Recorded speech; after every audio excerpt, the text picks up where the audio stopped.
this video, I'm going to go through the Mercuriall Ampbox 6163 plugin.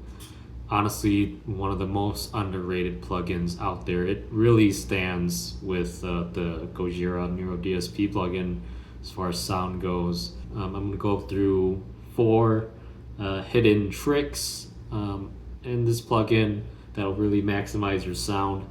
And then I'm just going to go over them quickly in the beginning and then go through them detailed later in the video. For me, the first one I'm going to go through is that the blue channel, even if off, the blue channel gain is going to affect your red channel. If you do own the real amp, you're going to know that this also happens on the real thing. And not a lot of people know about it, it seems. So the more you increase the gain on the blue channel, the more slicey or boosted the red channel is going to sound. And then the less you do, the more percussive the red channel will be. It'll have a little bit more attack. A lot of the pre-gain is going to have a lot more mid-scoop in it. And it'll just have a little less gain the more gain you roll off, but it's nicer for more attacky kind of stuff. My favorite range is around 3.5 to 4.25. I find that's the best range for anything attacky. For anything up, and you want something more slicey, you can leave it at 5 or up, or anywhere above 4.25 and up. So just based on your taste, gain right here. So that's a really important one. That's really going to affect how your gain sounds. So I'll just show you how it sounds maxed out while on the red channel here.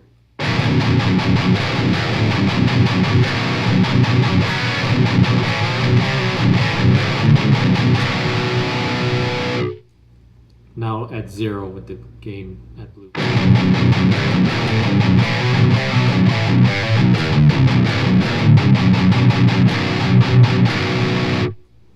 You can see there's a lot less gain when you put the blue channel down using the red channel. And it's more attacky. There's less of a boost noise.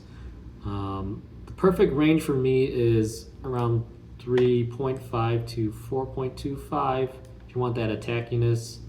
And it really kind of shows here.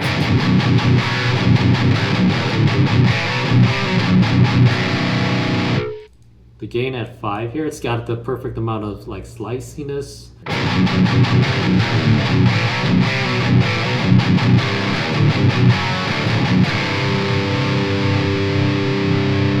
Put it back down to 4.1.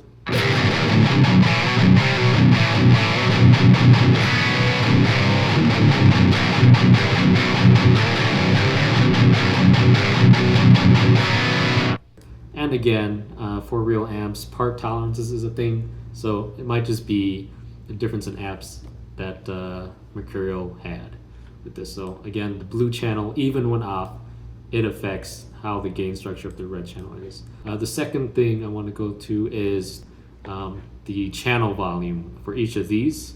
I find for this, so these act exactly like the real amp. So the more volume you put into it, you're going to get more power to saturation. For this one, I do find that the best range is 1.1 to 3.25.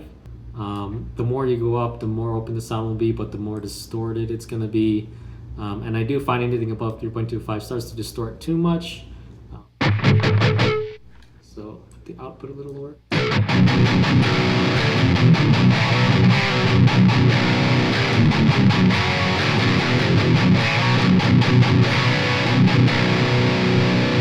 Then if you mess with the depth control, you will hear that not a lot is happening after a certain point.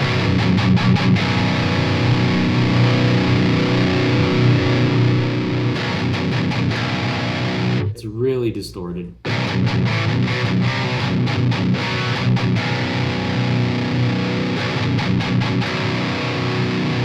So really watch out where you're placing the channel volume. Number 3 is pre-EQ is your friend. It has this little chain here on the left side. One thing I like to do is, I guess it's not really a secret, but if you want that growl like the Neuro DSP plugin, which has a lot of growl, it's the 500 hertz frequency. that you're going to want to increase just a little bit. I like to keep mine like just a little bit up here, just a little bit above the white line, and it gives it a lot of growl.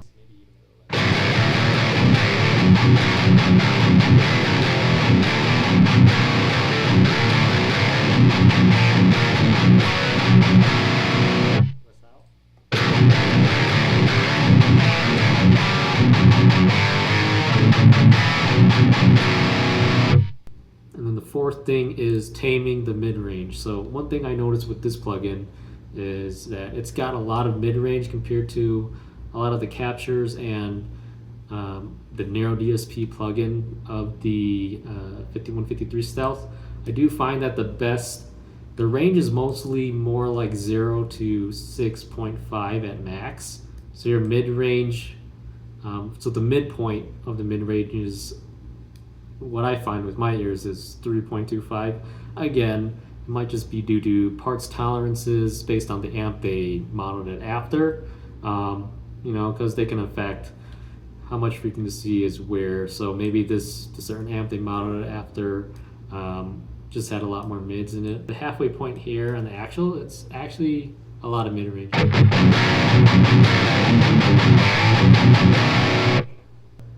3.25 works the best here.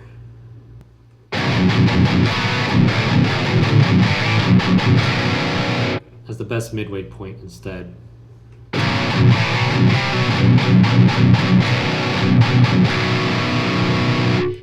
Now let's compare it to the NAMM capture we have here. So I have Neural Amp Modeler here. This is just the capture that amps, pedals, and pickups captured here.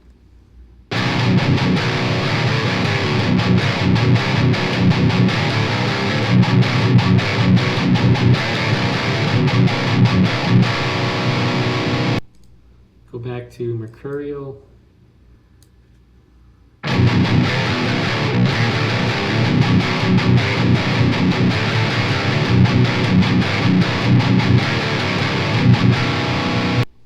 I mean, they're pretty much identical. There's probably just a little kind of difference, but the feel is pretty much the same. It's the same gain character. We could probably just EQ it a little bit more to get it even more accurate, but at a point there's basically no difference and it sounds great.